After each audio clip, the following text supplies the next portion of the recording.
Hello मेरे छात्रों, मित्रों और विद्यार्थियों। अब हम एक नए और बहुत ही इंपॉर्टेंट चैप्टर की तरफ बढ़ते हैं जिसका नाम है changes during muscular contraction.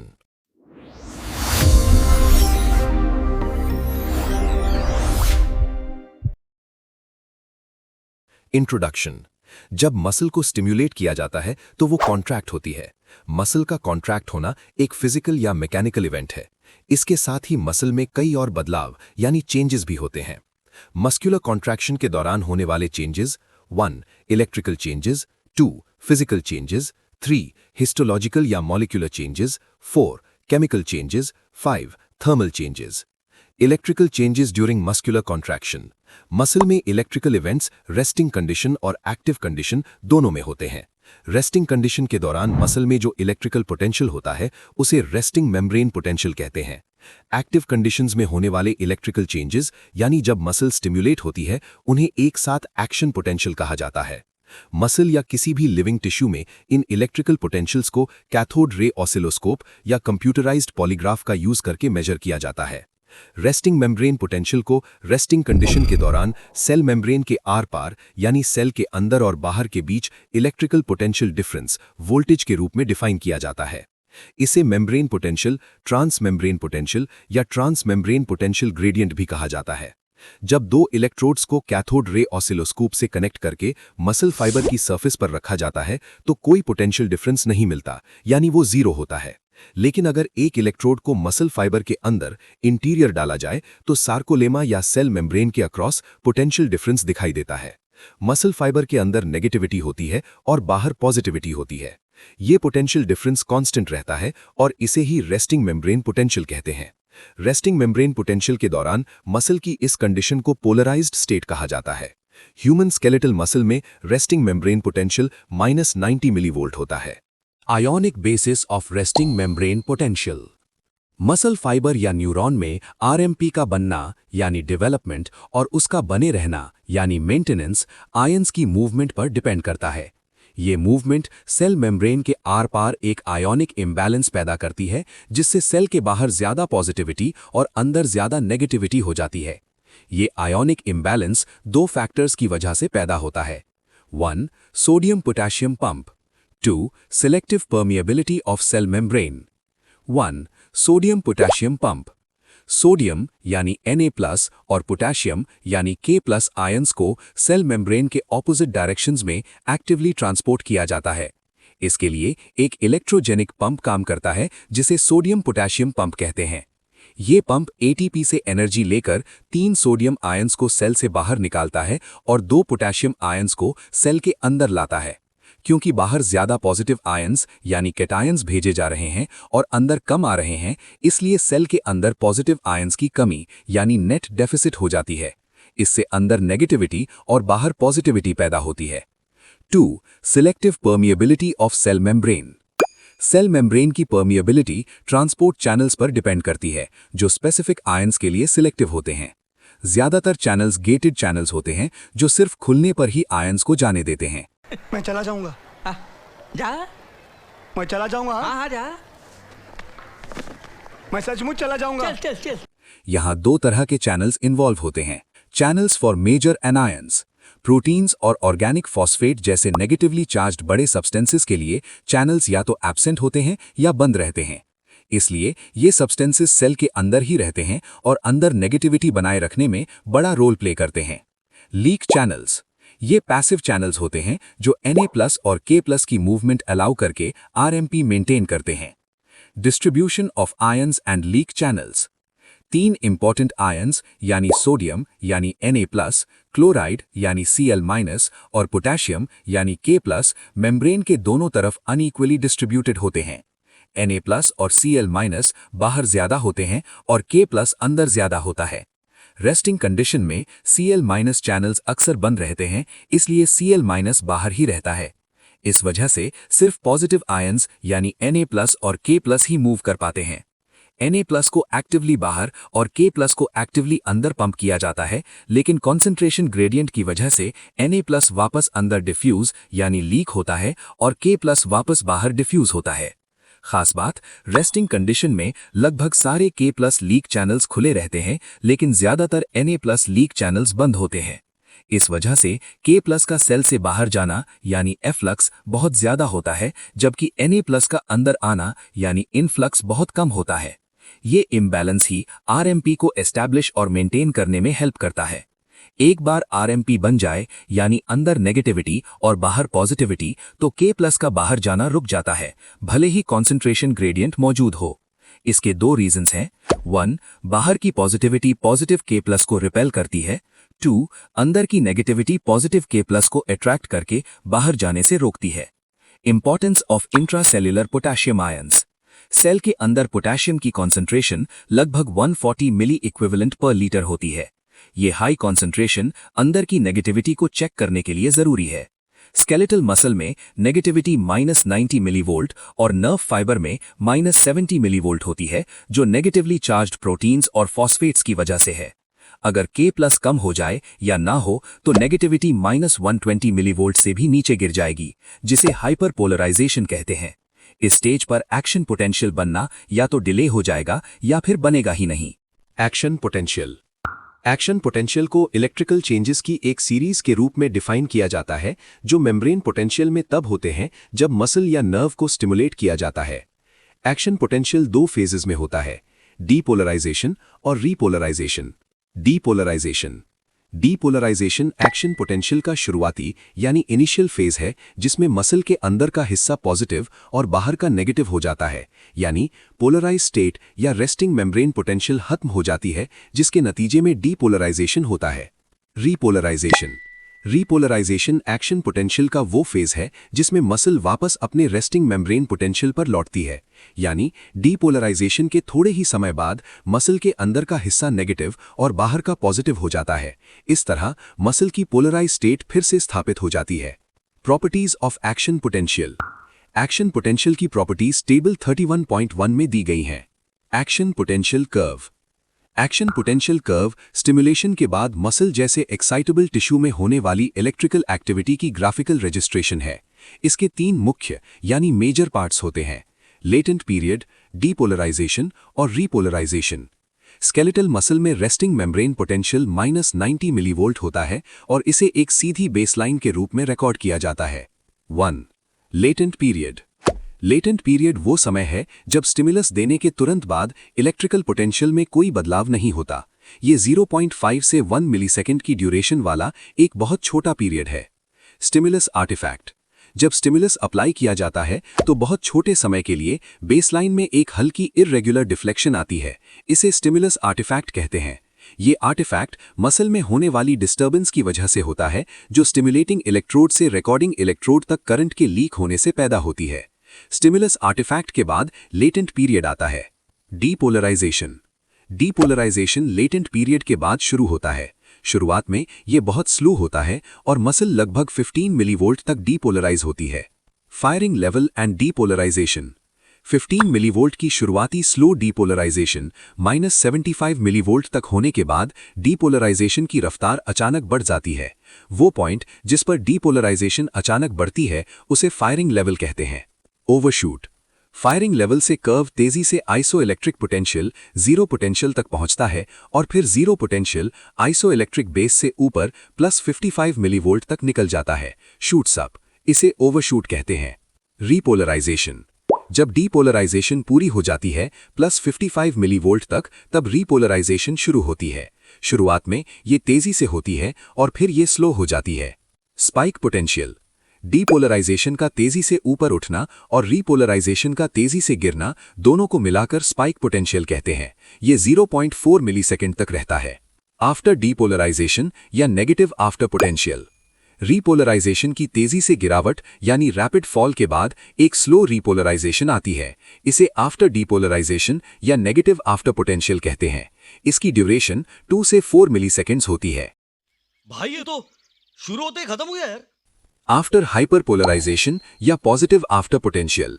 Resting level -90 millivolt पर पहुंचने के बाद पोटेंशियल रेस्टिंग लेवल से भी ज्यादा नेगेटिव हो जाता है। इसे आफ्टर हाइपरपोलराइजेशन या पॉजिटिव आफ्टर पोटेंशियल कहते हैं। ये 50 मिलीसेकंड से ज्यादा समय तक चलता है। इसके बाद नॉर्मल रेस्टिंग मेम्ब्रेन पोटेंशियल धीरे धीरे रिस्टोर हो जाता है। Ionic basis of action potential.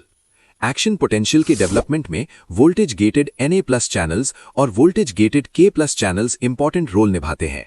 Depolarisation की शुरुआत में वोल्टेज गेटेड सोडियम चैनल्स खुल जाते हैं और Na+ का स्लो इन्फ्लक्स यानी अंदर आना शुरू होता है। जब डीपोलराइजेशन 7 से 10 मिलीवोल्ट तक पहुंचती है तो वोल्टेज गेटेड Na+ चैनल्स तेजी से खुलने लगते हैं। इसे Na+ चैनल एक्टिवेशन कहते हैं। जब फायरिंग लेवल पहुंच जाता है तो Na+ का इन्फ्लक्स बहुत ज्यादा हो जाता है और ये ओवरशूट तक ले जाता है। लेकिन Na+ का ट्रांसपोर्ट बहुत कम समय के लिए होता है। इसका कारण Na+ चैनल्स का तेजी से इनएक्टिवेशन होना है। इस तरह Na+ चैनल्स जल्दी खुलते और बंद होते हैं। ठीक उसी समय K+ चैनल्स खुलने लगते हैं। इससे K+ सेल से बाहर निकलने लगता है, जिससे रीपोलराइजेशन होती है। Na+ चैनल्स के उल्टा K+ चैनल्स लंबी ड्यूरेशन तक खुले रहते हैं। ये चैनल्स रीपोलराइजेशन पूरी होने के बाद भी कुछ मिलीसेकंड्स तक खुले रहते हैं। इस वजह से ज्यादा K+ बाहर निकल जाते हैं और अंदर ज्यादा नेगेटिविटी पैदा होती है। यही हाइपरपोलराइजेशन का कारण है। मोनोफेजिक, बाइफेजिक और compound action potentials. Monophasic action potential. Monophasic action potential electrical changes की वो सीरीज है जो एक स्टिम्युलेटेड मसल या नर्व फाइबर में होती है, जिसे एक इलेक्ट्रोड सरफेस पर और दूसरा इलेक्ट्रोड अंदर यानी इनसाइड रखकर रिकॉर्ड किया जाता है। इसकी पहचान एक पॉजिटिव डिफ्लेक्शन से होती है। मसल का जो एक्शन पोटेंशियल पहले डिस्कस किया गया था वो इसी कैटेगरी में आता है। बाइफेजिक या डाइफेजिक एक्शन पोटेंशियल। बाइफेजिक या डाइफेजिक एक्शन पोटेंशियल एक स्टिम्युलेटेड मसल या नर्व फाइबर में इलेक्ट्रिकल चेंजेस की वो सीरीज है जिसे दोनों रिकॉर्डिंग इलेक्ट्रोड्स को सरफेस पर रखकर रिकॉर्ड किया जाता है। इसमें पहले एक पॉजिटिव डिफ्लेक्शन आती है, फिर एक आइसोइलेक्ट्रिक पॉज यानी खामोशी और उसके बाद एक नेगेटिव डिफ्लेक्शन आती है। Recording of biphasic action potential. Biphasic action potential extra cellular electrode से रिकॉर्ड किया जाता है, यानी दोनों रिकॉर्डिंग इलेक्ट्रोड्स को नर्व फाइबर या मसल की सरफेस पर रखा जाता है। फिगर 31.3 एक एक्सॉन में बाइफेजिक एक्शन पोटेंशियल को समझाता है। Sequence of events of biphasic action potential. Stimulation से पहले रेस्टिंग स्टेट में दोनों इलेक्ट्रोड्स के बीच पोटेंशियल डिफरेंस 0 होता है, इसलिए रिकॉर्डिंग एक बेस लाइन दिखाती है। Figure 31.3a। जब एक्सॉन को एक एंड पर स्टिम्युलेट किया जाता है तो एक्शन पोटेंशियल जनरेट होता है और वो इलेक्ट्रोड्स की तरफ ट्रैवल करता है। जब इंपल्स पहले इलेक्ट्रोड पर पहुंचता है तो उसके नीचे की मेम्ब्रेन डीपोलराइज यानी बाहर नेगेटिव हो जाती है, लेकिन दूसरे इलेक्ट्रोड के नीचे की मेम्ब्रेन अभी भी पोलराइज्ड यानी बाहर पॉजिटिव रहती है। कन्वेंशन के हिसाब से इसे ग्राफ पर एक अपवर्ड डिफ्लेक्शन के रूप में रिकॉर्ड किया जाता है। Figure 31.3b। जब इंपल्स पहले इलेक्ट्रोड को क्रॉस करके आगे निकल जाता है तो वहां की मेम्ब्रेन रीपोलराइज हो जाती है। बाद में जब इंपल्स दोनों इलेक्ट्रोड्स के बिल्कुल बीच में होता है, दूसरे इलेक्ट्रोड तक पहुंचने से पहले, तो दोनों इलेक्ट्रोड्स के बीच पोटेंशियल डिफरेंस 0 हो जाता है और बेस लाइन रिकॉर्ड होती है। Figure 31.3c। जब इंपल्स दूसरे इलेक्ट्रोड पर पहुंचता है तो उसके नीचे की मेम्ब्रेन डीपोलराइज यानी बाहर नेगेटिव हो जाती है और एक नेगेटिव डिफ्लेक्शन रिकॉर्ड होती है। Figure 31.3d। जब इंपल्स दूसरे इलेक्ट्रोड से आगे निकल जाता है तो वहां की मेम्ब्रेन रीपोलराइज हो जाती है। एक बार फिर दोनों इलेक्ट्रोड्स के बीच पोटेंशियल डिफरेंस 0 हो जाता है और ग्राफ बेस लाइन दिखाता है। क्योंकि इस रिकॉर्डिंग में पॉजिटिव और नेगेटिव दोनों कंपोनेंट्स होते हैं, इसलिए इसे बाइफेजिक एक्शन पोटेंशियल कहते हैं। इफेक्ट ऑफ क्रशिंग और लोकल एनेस्थेटिक्स। अगर दोनों इलेक्ट्रोड्स के बीच एक्सॉन का एक छोटा हिस्सा क्रश कर दिया जाए या वहां लोकल एनेस्थेटिक्स लगा दिए जाएं, तो एक्शन पोटेंशियल एक्सॉन के उस पार्ट से गुजर नहीं पाता। इसलिए पोटेंशियल रिकॉर्ड करते वक्त सिर्फ एक सिंगल डिफ्लेक्शन यानी मोनोफेजिक एक्शन पोटेंशियल ही मिलती है। Figure 31.4। Compound action potential. Compound action potential उन सारे एक्शन पोटेंशियल्स का अलजेब्राइक समेशन यानी योग है जो सारे नर्व फाइबर्स पैदा करते हैं। हर नर्व हजारों एक्सॉन से बनी होती है। जब पूरी नर्व को एक साथ स्टिम्युलेट किया जाता है तो सारे नर्व फाइबर्स एक्टिवेट हो जाते हैं और एक्शन पोटेंशियल पैदा करते हैं। सारे एक्शन पोटेंशियल्स को एक साथ रिकॉर्ड करके कॉम्पाउंड एक्शन पोटेंशियल मिलता है। Graded potential. Graded potential membrane potential में होने वाला एक हल्का लोकल चेंज है जो रिसेप्टर्स, साइनैप्स या न्यूरोमस्कुलर जंक्शन में स्टिमुलेशन के वक्त डेवलप होता है। इसे graded membrane potential, graded depolarisation या लोकल पोटेंशियल भी कहा जाता है। ये नॉन प्रोपगेटिव यानी एक जगह से दूसरी जगह ट्रैवल नहीं करता होता है और इसकी पहचान हल्की डीपोलराइजेशन या हाइपरपोलराइजेशन से होती है। ग्रेडेड पोटेंशियल एक्शन पोटेंशियल से बिल्कुल अलग है और इन दोनों की प्रॉपर्टीज टेबल 31.1 में दी गई हैं। ज्यादातर केसेस में ग्रेडेड पोटेंशियल ही एक्शन पोटेंशियल पैदा करने के लिए जिम्मेदार होता है। हालांकि कुछ केसेस में ग्रेडेड पोटेंशियल मेम्ब्रेन पोटेंशियल को हाइपरपोलराइज कर देता है, रेस्टिंग मेम्ब्रेन पोटेंशियल से ज्यादा नेगेटिविटी और एक्शन पोटेंशियल के जनरेशन को रोक इनहिबिट देता है, जैसे कि इनहिबिटरी साइनैप्सिस में। Different graded potentials neuromuscular junction में end plate potential, nerve fibres में electronic potential, receptor potential, excitatory post synaptic potential ESPP, inhibitory post synaptic potential ISPP। Patch clamp technique मुंह में एक साथ डालने की ninja technique. Kabaddi kabaddi kabaddi kabaddi kabaddi kabaddi kabaddi kabaddi. Patch clamp technique या patch clamping biological membranes के आर पार आयन करंट्स को मेजर करने का एक मेथड है। मॉडर्न इलेक्ट्रोफिजियोलॉजी की ये एडवांस टेक्निक 1992 में अर्विन नेहर द्वारा स्थापित इस्टेब्लिश की गई थी। पैच क्लैम्प को वोल्टेज क्लैम्प के रूप में मॉडिफाई करके न्यूरॉन की मेम्ब्रेन के अक्रॉस आयन करंट्स स्टडी किए जाते हैं। प्रोसीजर पैच क्लैम्प एक्सपेरिमेंट्स में ज्यादातर कल्चर्ड सेल्स का इस्तेमाल होता है। शरीर से अलग किए गए सेल्स को कल्चर मीडिया वाले डिशेज में रखकर इंक्यूबेटर में रखा जाता है। Probing a single cell tissue culture cells वाली डिश को माइक्रोस्कोप पर माउंट किया जाता है। लगभग 0.5 म्यू के ओपनिंग वाली एक माइक्रो पिपेट को पिपेट होल्डर के जरिए माउंट किया जाता है। पिपेट में सलाइन सोल्यूशन भरा होता है। पिपेट में एक इलेक्ट्रोड फिट होता है जो पैच क्लैम्प एम्पलीफायर नाम के रिकॉर्डिंग डिवाइस से जुड़ा होता है। माइक्रो पिपेट को एक इंटैक्ट सेल की मेम्ब्रेन पर जोर से प्रेस किया जाता है। पिपेट के अंदर हल्का सक्शन देने से मेम्ब्रेन और पिपेट के बीच गीगा ओम्स रेजिस्टेंस का एक टाइट सील बन जाता है। पिपेट के नीचे मौजूद सेल मेम्ब्रेन के इस पैच यानी छोटे हिस्से को अलग अलग तरीकों से स्टडी किया जाता है, जिसे पैच क्लैम्प कॉन्फ़िगरेशंस कहते हैं। Patch clamp configurations 1. Cell attached patch. इसमें सेल की मेम्ब्रेन इंटैक्ट रहती है। ये माइक्रोपिपेट के नीचे मौजूद आयन चैनल या चैनल से होने वाले करंट फ्लो को मेजर करने देता है। 2. Inside out patch. Cell attached configuration से पिपेट को धीरे से सेल से दूर खींचा जाता है। इससे मेम्ब्रेन का एक छोटा हिस्सा सेल से अलग हो जाता है। मेम्ब्रेन पैच की एक्सटर्नल सरफेस पिपेट सॉल्यूशन की तरफ होती है, लेकिन इंटरनल सरफेस बाहर की तरफ एक्सपोज्ड होती है, इसीलिए इसे इनसाइड आउट पैच कहते हैं। Figure 31.5b। मेम्ब्रेन पैच वाली पिपेट को फ्री सॉल्यूशन वाले कंटेनर में डाला जाता है, जहां आयंस की कॉन्सेंट्रेशन बदली जा सकती है ताकि आयन चैनल्स पर उनका असर देखा जा सके। 3. Whole cell patch. Cell attached configuration से पिपेट के अंदर और सक्शन दिया जाता है। इससे मेम्ब्रेन रप्चर फट जाती है और पिपेट सॉल्यूशन इंट्रासेल्युलर फ्लूइड के साथ मिलने लगता है। मिक्सिंग पूरी होने पर दोनों के बीच इक्विलिब्रियम बन जाता है। Figure 31.5c। इसका यूज सेल के सारे आयन चैनल्स के करंट को रिकॉर्ड करने के लिए होता है। 4. Outside out patch. Whole cell configuration से पिपेट को धीरे से खींचा जाता है, जिससे मेम्ब्रेन का एक हिस्सा टूटकर अलग हो जाता है। टूटे हुए एंड्स तुरंत फ्यूज होकर पिपेट की टिप पर एक मेम्ब्रेन वेसिकल बना लेते हैं। पिपेट सॉल्यूशन इस वेसिकल के अंदर इंट्रासेल्युलर फ्लूइड बन जाता है और इसे बाथ सॉल्यूशन यानी एक्स्ट्रा सेल्युलर एनवायरनमेंट में रखा जाता है। इसका यूज एक्स्ट्रा सेल्युलर एनवायरनमेंट के बदलावों और न्यूरोट्रांसमीटर्स का आयन चैनल्स पर असर स्टडी करने के लिए होता है। Physical changes during muscular contraction. Muscular contraction के दौरान जो फिजिकल चेंज होता है वो है मसल फाइबर्स की लेंथ में बदलाव या मसल में डेवलप होने वाली टेंशन में बदलाव। इसके बेसिस पर कॉन्ट्रैक्शन दो टाइप्स की होती है, आइसोटोनिक कॉन्ट्रैक्शन और isometric contraction. Histological changes during muscular contraction. Actomyosin complex. Muscle की रिलैक्स्ड स्टेट में सार्कोमियर के ऑपोजिट एंड से आने वाले थिन एक्टिन फिलामेंट्स एक दूसरे से दूर होते हैं, जिससे एक ब्रॉड एच जोन बचा रहता है। मसल कॉन्ट्रैक्शन के दौरान एक्टिन यानी थिन फिलामेंट्स मायोसिन यानी थिक फिलामेंट्स के ऊपर ग्लाइड करते हैं और एक्टोमायोसिन कॉम्प्लेक्स बनाते हैं। Molecular basis of muscular contraction. Molecular mechanism ही एक्टोमायोसिन कॉम्प्लेक्स बनाने के लिए जिम्मेदार होता है, जिससे मसल कॉन्ट्रैक्शन होती है। इसमें 3 स्टेजेस शामिल हैं: एक्साइटेशन कॉन्ट्रैक्शन कपलिंग, ट्रोपोनिन और ट्रोपोमायोसिन का role, sliding mechanism. 1. Excitation contraction coupling. Excitation contraction coupling वो प्रोसेस है जो मसल के एक्साइटेशन और कॉन्ट्रैक्शन के बीच में होती है। इस प्रोसेस में एक्टिविटीज की एक सीरीज होती है जो एक्साइटेड मसल के कॉन्ट्रैक्शन के लिए जिम्मेदार होती है। Stages of excitation contraction coupling. जब मोटर नर्व और न्यूरोमस्कुलर जंक्शन से गुजरे हुए इंपल्सेस मसल को एक्साइट यानी स्टिम्युलेट करते हैं तो मसल फाइबर में एक्शन पोटेंशियल जनरेट होता है। एक्शन पोटेंशियल सार्कोलेमा पर फैलता है और टी ट्यूब्यूल्स के जरिए मसल फाइबर के अंदर तक जाता है। टी ट्यूब्यूल्स एक्शन पोटेंशियल को मसल फाइबर के अंदर तेजी से फैलाने के लिए जिम्मेदार होते हैं।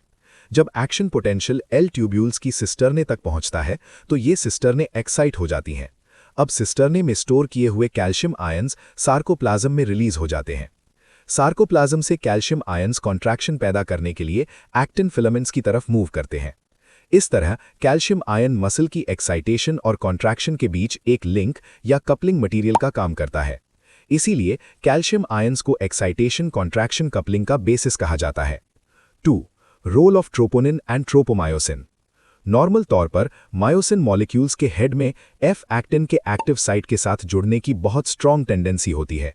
हालांकि रिलैक्स्ड कंडीशन में एफ एक्टिन का एक्टिव साइट ट्रोपोमायोसिन से ढका यानी कवर्ड होता है। इसीलिए मायोसिन हेड एक्टिन मॉलिक्यूल के साथ नहीं जुड़ सकता। एक्साइटेशन के दौरान एल ट्यूब्यूल से जो ढेर सारे कैल्शियम आयंस रिलीज होते हैं वो ट्रोपोनिन सी के साथ बाइंड करते हैं। ट्रोपोनिन सी पर कैल्शियम आयंस की लोडिंग से ट्रोपोनिन मॉलिक्यूल की पोजीशन में कुछ बदलाव आता है। ये बदलाव बदले में ट्रोपोमायोसिन मॉलिक्यूल को एफ एक्टिन से दूर खींच लेता है। ट्रोपोमायोसिन की इस मूवमेंट की वजह से एफ एक्टिन का एक्टिव साइट खुल यानी अनकवर्ड हो जाता है और एक्सपोज हो जाता है। तुरंत ही मायोसिन का हेड एक्टिन से जुड़ जाता है। Sliding mechanism and formation of actomyosin complex. Sliding theory. Sliding theory समझाती है कि कैसे एक्टिन फिलामेंट्स मायोसिन फिलामेंट्स के ऊपर स्लाइड करते हैं और कॉन्ट्रैक्शन के दौरान एक्टोमायोसिन कॉम्प्लेक्स बनाते हैं। इसे रैचेट थियरी या वॉक अलोंग थियरी भी कहा जाता है। मायोसिन फिलामेंट्स के हर क्रॉस ब्रिज के 3 कंपोनेंट्स होते हैं, एक हिंज, एक आर्म और एक हेड। एक्टिन मॉलिक्यूल के एक्टिव साइट से जुड़ने के बाद मायोसिन हेड आर्म की तरफ झुक जाता है ताकि एक्टिन फिलामेंट को अपने साथ खींच सके। हेड के इस झुकने को पावर स्ट्रोक कहते हैं। झुकने के बाद हेड तुरंत एक्टिव साइट से अलग हो जाता है और अपनी ओरिजिनल पोजीशन में वापस लौट आता है। अब ये एक्टिन मॉलिक्यूल पर एक नए एक्टिव साइट के साथ जुड़ता है और झुकने की मूवमेंट फिर से होती है। इस तरह क्रॉस ब्रिज का हेड आगे पीछे बैक एंड फोर्थ मुड़ता है और एक्टिन फिलामेंट को सार्कोमियर के सेंटर की तरफ खींचता है। इस तरह सार्कोमियर के दोनों एंड्स के सारे एक्टिन फिलामेंट्स खींच जाते हैं। इस वजह से ऑपोजिट साइड्स के एक्टिन फिलामेंट्स एक दूसरे पर ओवरलैप करते हैं और एक्टोमायोसिन कॉम्प्लेक्स बनाते हैं। एक्टोमायोसिन कॉम्प्लेक्स बनने से मसल कॉन्ट्रैक्ट होती है। जब मसल और ज्यादा छोटी होती है तो सार्कोमियर के ऑपोजिट एंड्स के एक्टिन फिलामेंट्स एक दूसरे के करीब आते हैं। इससे एच जोन नैरो हो जाता है और दोनों जेड लाइन्स सार्कोमियर की लेंथ कम होने के साथ पास आ जाती हैं। हालांकि ए बैंड की लेंथ नहीं बदलती, लेकिन आई बैंड की लेंथ कम हो जाती है। जब कॉन्ट्रैक्शन बहुत सिवियर होती है तो ऑपोजिट एंड्स के एक्टिन फिलामेंट्स एक दूसरे पर ओवरलैप कर जाते हैं और एच जोन डिसअपियर हो जाता है। Changes in sarcomere during muscular contraction. इस तरह मसल कॉन्ट्रैक्शन के दौरान सार्कोमियर में होने वाले बदलाव ये हैं। सारे सार्कोमियर्स की लेंथ कम हो जाती है क्योंकि जेड लाइन्स एक दूसरे के पास आ जाती हैं। आई बैंड की लेंथ कम हो जाती है क्योंकि ऑपोजिट साइड के एक्टिन फिलामेंट्स ओवरलैप करते हैं। एच जोन या तो कम हो जाता है या डिसअपियर हो जाता है।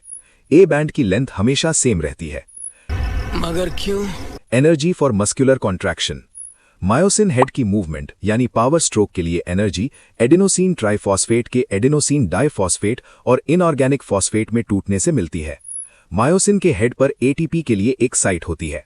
दरअसल हेड खुद एटीपीएज एंजाइम की तरह काम कर सकता है और एटीपी के ब्रेकडाउन को कैटलाइज करता है। कॉन्ट्रैक्शन शुरू होने से पहले ही एक एटीपी मॉलिक्यूल मायोसिन हेड से बाइंड कर जाता है। जब एक्टिव साइट्स को एक्सपोज करने के लिए ट्रोपोमायोसिन हिलता है तो हेड एक्टिव साइट से जुड़ जाता है। अब एटीपीएज एटीपी को एडीपी और पीआई में तोड़ देता है जो हेड में ही रहते हैं। इस प्रोसेस के दौरान रिलीज हुई एनर्जी कॉन्ट्रैक्शन के लिए यूटिलाइज होती है। जब हेड झुकता है तो एडीपी और पीआई रिलीज हो जाते हैं और एक नया एटीपी मॉलिक्यूल हेड से बाइंड करता है। ये प्रोसेस तब तक रिपीट होती है जब तक मसल कॉन्ट्रैक्शन पूरी नहीं हो जाती। Relaxation of the muscle. Muscle की रिलैक्सेशन तब होती है जब कैल्शियम आयंस को वापस एल ट्यूब्यूल्स में पंप कर दिया जाता है। जब कैल्शियम आयंस एल ट्यूब्यूल्स में एंटर करते हैं तो सार्कोप्लाज्म में कैल्शियम कंटेंट कम हो जाता है, जिससे ट्रोपोनिन से कैल्शियम आयंस रिलीज हो जाते हैं। इसकी वजह से मायोसिन एक्टिन से अलग हो जाता है और उसके बाद मसल रिलैक्स होती है। मायोसिन का एक्टिन से अलग होना एटीपी के ब्रेकडाउन से एनर्जी लेता है। इस तरह मस्कुलर रिलैक्सेशन का केमिकल प्रोसेस एक एक्टिव प्रोसेस है, भले ही इसका फिजिकल प्रोसेस पैसिव कहा जाता है। मॉलिक्यूलर मोटर्स दूसरे प्रोटीन्स और कुछ एंजाइम्स के साथ मिलकर एक्टिन और मायोसिन मॉलिक्यूलर मोटर्स बनाते हैं जो मूवमेंट्स में इन्वॉल्व होते हैं। Chemical changes during muscular contraction, liberation of energy. Skeletal muscle contraction के लिए जरूरी एनर्जी एटीपी के ब्रेकडाउन और रीसिंथेसिस मतलब फिर से बनना की प्रोसेस के दौरान निकलती है। Breakdown of ATP muscle contraction के वक्त एनर्जी की सप्लाई एटीपी के टूटने से होती है। ये एडीपी और इनऑर्गेनिक फॉस्फेट मतलब पीआई में टूट जाता है और एनर्जी लिबरेट होती है। एटीपी टूट के एडीपी और पीआई बनाता है और एनर्जी लिबरेट होती है। एटीपी के टूटने से मिली एनर्जी नीचे दी गई एक्टिविटीज के लिए जिम्मेदार होती है। 1. एक्शन पोटेंशियल का मसल के अंदर फैलना। 2.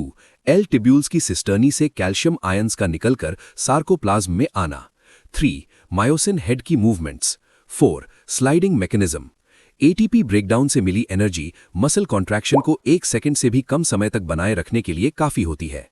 रीसिंथेसिस ऑफ एटीपी एडीपी जो एटीपी ब्रेकडाउन के दौरान बनता है उसे तुरंत एटीपी बनाने के लिए यूज किया जाता है, लेकिन एटीपी बनाने के लिए एडीपी सिर्फ पीआई से नहीं जुड़ सकता, इसे एक हाई एनर्जी फॉस्फेट रेडिकल की जरूरत होती है।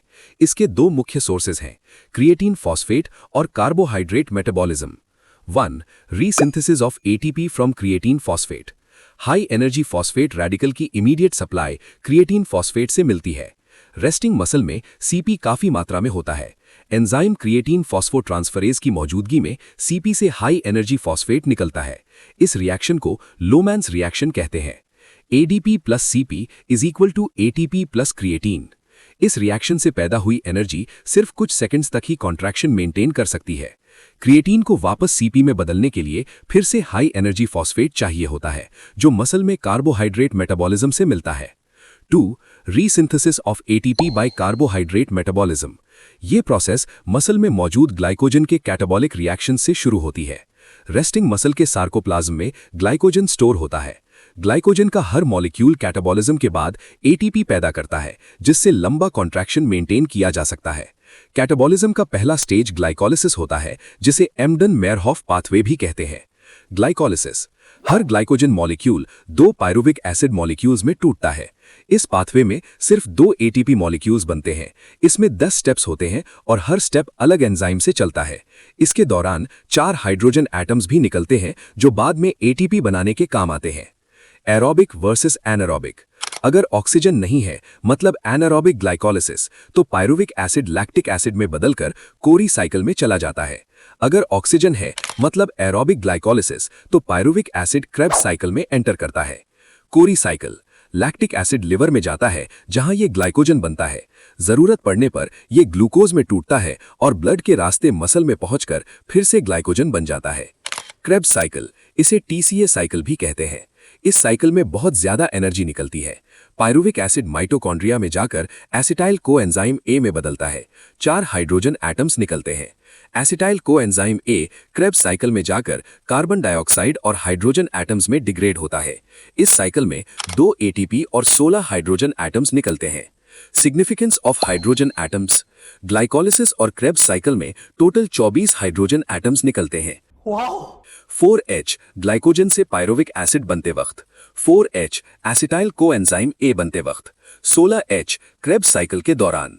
ये हाइड्रोजन डीहाइड्रोजिनेज एंजाइम की वजह से निकलते हैं। इनमें से 20 एटम्स NAD हाइड्रोजन कैरियर से जुड़कर साइटोक्रोम सिस्टम में जाते हैं, जहां ऑक्सीडेटिव फॉस्फोराइलेशन होती है। हर 2 हाइड्रोजन एटम से 3 एटीपी बनते हैं। Total 20 hydrogen is equal to 30 ATP. बाकी 4 हाइड्रोजन डायरेक्टली एंटर करते हैं और हर 2 हाइड्रोजन से 2 एटीपी बनते हैं। Total 4H is equal to 4 ATP. इस तरह हाइड्रोजन एटम से टोटल 34 एटीपी मॉलिक्यूल्स मिलते हैं। Summary of ATP resynthesis. एक ग्लाइकोजन मॉलिक्यूल के ब्रेकडाउन से टोटल 38 एटीपी बनते हैं। ग्लाइकोलिसिस से 2 एटीपी, क्रेब्स साइकिल से 2 एटीपी, हाइड्रोजन यूटिलाइजेशन से 34 ATP, total 38 ATP. Changes in pH during muscular contraction. Contraction के अलग अलग स्टेजेस में मसल का पीएच बदलता रहता है। 1. रेस्टिंग कंडीशन में मसल अल्कलाइन मतलब क्षारीय होती है और pH 7.3 होता है। 2. कॉन्ट्रैक्शन के शुरुआत में रिएक्शन एसिडिक हो जाता है। ये एसिडिटी एटीपी के एडीपी और पीआई में टूटने मतलब डीफॉस्फोराइलेशन की वजह से होती है। 3. कॉन्ट्रैक्शन के बीच या बाद के हिस्से में मसल फिर से अल्कलाइन हो जाती है क्योंकि सीपी से एटीपी का रीसिंथेसिस हो रहा होता है। 4. कॉन्ट्रैक्शन के अंत में मसल एक बार फिर से एसिडिक हो जाती है। ये एसिडिटी पायरुविक एसिड और लैक्टिक एसिड के बनने की वजह से होती है।